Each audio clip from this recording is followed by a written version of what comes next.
Welcome to the Rusted Garden Homestead. This year I'm going to be spending a lot of time talking about compost. It's inexpensive, takes a little effort to get it going and making it, but you'll really save yourself money. Great way to condition soil, and you're just not paying big bucks for bagged soil products, fertilizers, or anything like that. Subscribe and follow. I'll show you how I made and how I use everything that you just saw.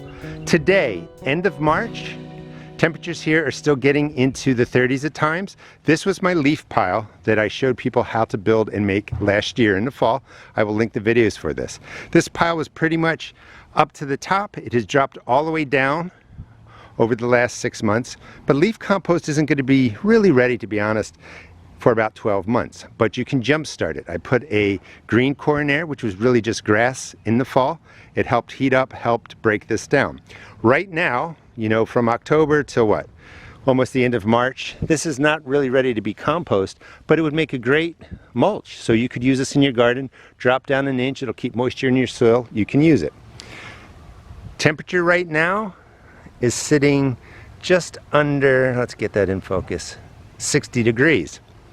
You can jumpstart this pile by just getting the grass. Green grass is the best. As long as it's green, it can be weeds. You just don't want flower heads. End of March, collect your grass. Nothing here is treated. No chemicals of any kind go on here. Perfect source of nitrogen to help jumpstart your leaf piles or your compost piles.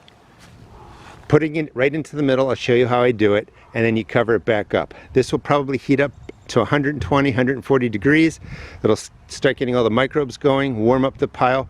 Earthworms will come in around the hot core. They don't like the 120 degree temperature, but it's a way that you can speed this up and break it down quicker. And maybe in the middle of the summer, you'll have some great leaf compost combination with grass, and it'll work really well. It's a small chore. Early spring, I've got grass going, but take the time to really take care of your compost piles now. They're going to give back to you. And once you start this going, like once you build the beds, get the process started, year after year, you're going to have continuous compost for your garden. Let me show you the quick and simple setup. The amount of grass you put in is going to vary based on the size of your pile. This is a pretty large pile. It's probably going to take 4 of those bags of grass to fill that up. You're just digging out the core. And as I get into the middle, you know, I'm finding the material more broken down, lots of fungi on there, all kinds of stuff.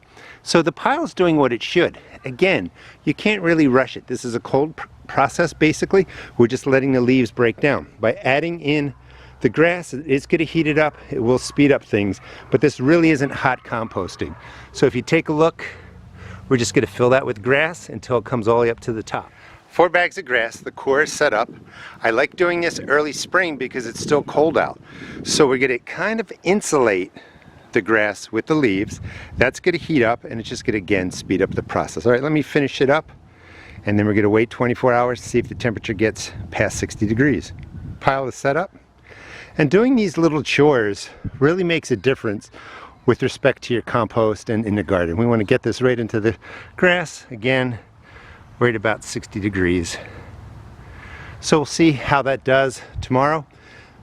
But I was saying, you know, do the little things, get the compost going, add in some grass now, and it's going to pay dividends down the line.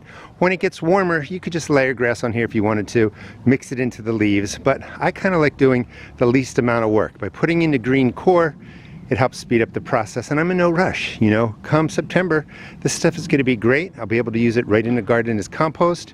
Middle of June, I'll at least be able to use this as mulch. All right, here we are 15 hours later. It's 9:30 in the morning. Last night the temperatures got down to 40 degrees.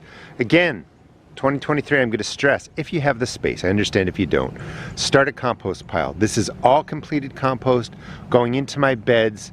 I'm not spending any money. I'm giving the plants what they need. I have other compost in other various stages of breaking down. So back to the pile over here, I will again link the video that shows you how to build this compost pen or bed or whatever you want to call it, but it's pretty simple.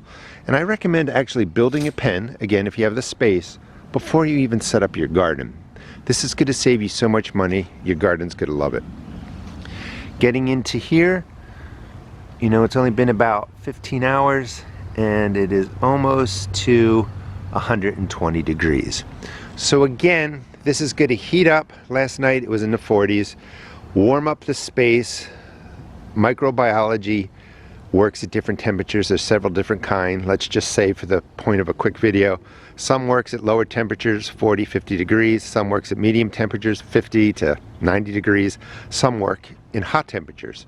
So we're going to get this cooking with all the microbiology, get the worms moving in. This will break down quicker. You're going to have compost. Thanks for watching. Please check out my seed shop at therustedgarden.com.